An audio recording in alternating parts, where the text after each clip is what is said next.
बादब बामुलाहजा में मैं फजल इमाम बने।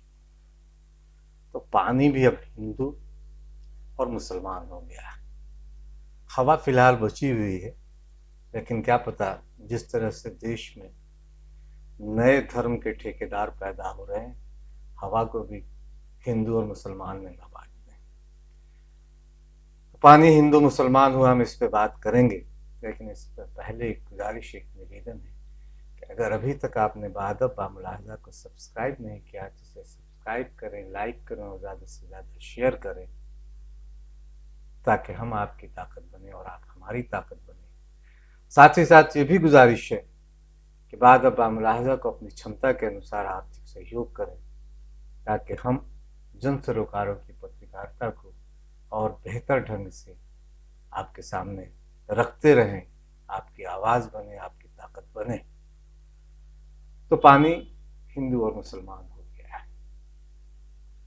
मंदिर और मस्जिद का झगड़ा तो चलता ही रहता था, पानी पे झगड़ा हो रहा है। हमारे गांव के एक शख्स हुआ करते थे, कदीर।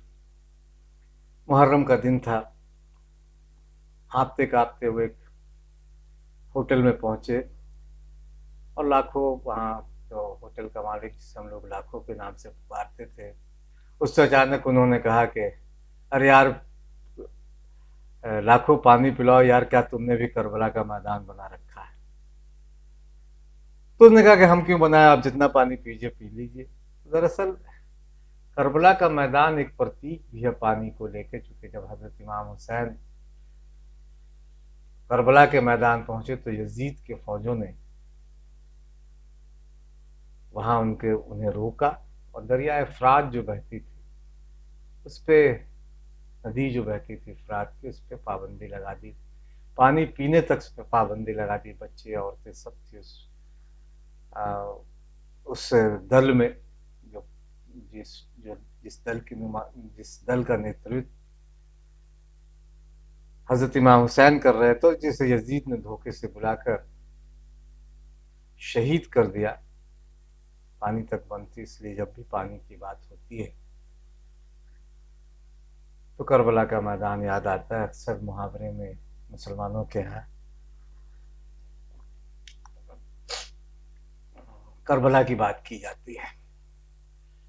तो गाजियाबाद में जो कुछ भी हुआ, एक बच्चे को, आसिफ नाम था उसका, धर्म के ठेकेदार आए, मंदिर में पानी पी रहा था और उसने खूब पिटाई की उसकी, और उसका वीडियो बनाया, वीडियो वायरल हुआ। हालांकि उसके बाद उसकी गिरफ्तारी हुई, लेकिन बहुत सारे सवाल, चूंकि देश में जिस तरह का माहौल बनाया गया है पिछले 7-8 सालों में, कई तरह के सवाल तो फिर भी बाकी रह जाते हैं। क्या हम यही देश बना रहे हैं?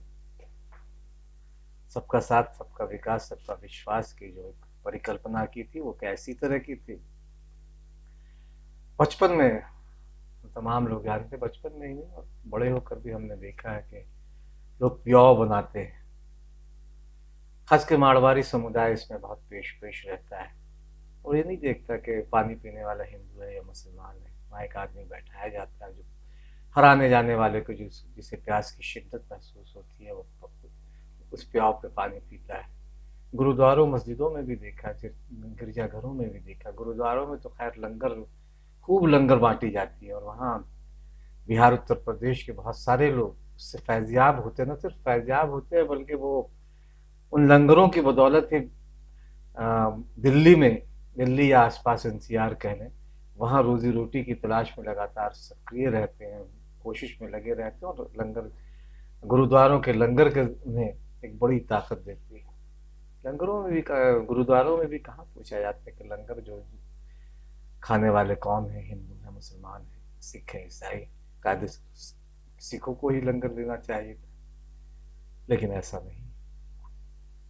जो ये खाना और पीना एक ऐसी चीज है जिसे लेकर कभी इस तरह की बात हुई ही नहीं कि सिर्फ हिंदू खाएगा मुसलमान खाएगा, हिंदू पानी पिएगा मुसलमान पिएगा, सिख खाएगा सिख पानी पिएगा, इस तरह की बात नहीं हुई। इसलिए जब इस तरह की जब भी कोई घटना होती है तो अंदर तक विचलित कर देती है। किसी भी संवेदनशील व्यक्ति के लिए इस तरह की घटनाएं विचलित करने वाली होती है। तो बचपन में हम लोग प्याव बनवा देखते थे, बनवाते थे। प्यासे लोगों को पानी पिलाना प्यासे लोगों को पानी पिलाना एक धर्म का काम समझा जाता था। अब प्यासे को पानी पीने के लिए पीटना धर्म का काम हो गया है। ऐसे कई नए नए मूल्य या नव धार्मिक, एक मुहावरा बहुत प्रचलित है कि नया मुल्ला प्यास बहुत खाता है। तो इसी तरह के बहुत सारे नए मूल्य आ गए, हिंदुओं के नए मूल्य, जो धर्म के नाम पे किसी को भी पीट देते हैं, मजहब के नाम पे किसी का भी गला काट देते हैं। एक प्रवृत्ति बढ़ी है, इस पे लगाम लगनी चाहिए। तो इस तरह के जो नव धार्मिक लोग हैं, इस तरह के नव धार्मिक जो से इस तरह के काम के बाद अब खूब महिमा मंडित खुद को करते हैं, क्योंकि एक प्रवचन बना है कि लिंचिंग कर दीजिए, और फिर उनकी मंत्री, केंद्रीय मंत्री अगर उनको फूल माला पहनाए, या किसी इंस्पेक्टर की हत्या हो जाए सुबोध कुमार सिंह की, और उस पर जब जमानत पर उनके हत्यारे लौट के आए, तो हिंदुत्व के ठेकेदार हिंदुत्व के नाम पर उनकी अगर स्वागत करते हैं, तो जाहिर है कि ये प्रवृत्ति बढ़ेगी, क्योंकि ये धर्म को दूसरे तरीके से महिमा मंडित करने, और उसके जो नफरत के ठेकेदार हैं उन्हें दूसरे तरीके से महिमा मंडित किया जाता है। लोग उसका प्रचार करते हैं क्योंकि उन्हें यकीन है कि इसी तरह से धर्म का ठेकेदार बना जा सकता है। इसलिए आसिफ को जब पीटा गया, तो इन दो लोगों ने एक वीडियो बनवाया, बाकायदा चेहरा दिखा के कहा जा रहा है, वो वीडियो जो सामने आ रहा है, तो ये कहा जा रहा है कि चेहरा देखो, तो इसे पीटा जाता है।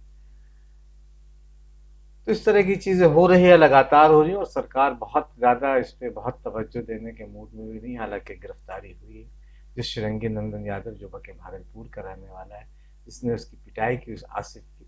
आसिफ अभी भी सदमे में है, सत्य में उसके पिता का ये कहना है। उसकी गिरफ्तारी हुई, जिन्होंने वीडियो बनाया, 2 लोगों की गिरफ्तारी हुई। लेकिन सच बात यह है कि शिरंगी नंदन यादव इस अपराध का एक आरोपी जरूर है, लेकिन सिर्फ वही इसके लिए जिम्मेदार नहीं है।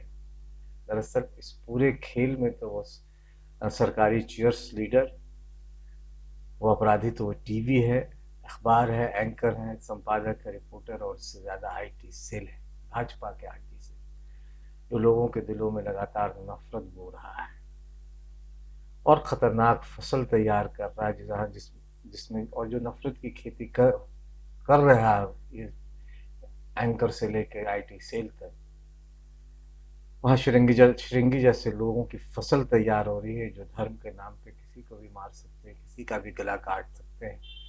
लेकिन सच तो यह है कि सबसे पहले ऐसे लोगों को जेल में डाला जाना चाहिए जो इनके मूल में है, जो इस तरह की फसल तैयार करने में लगे हुए हैं। लेकिन सरकारी चीयर्स लीडर हैं, कौन इस पे बहुत ध्यान देता है।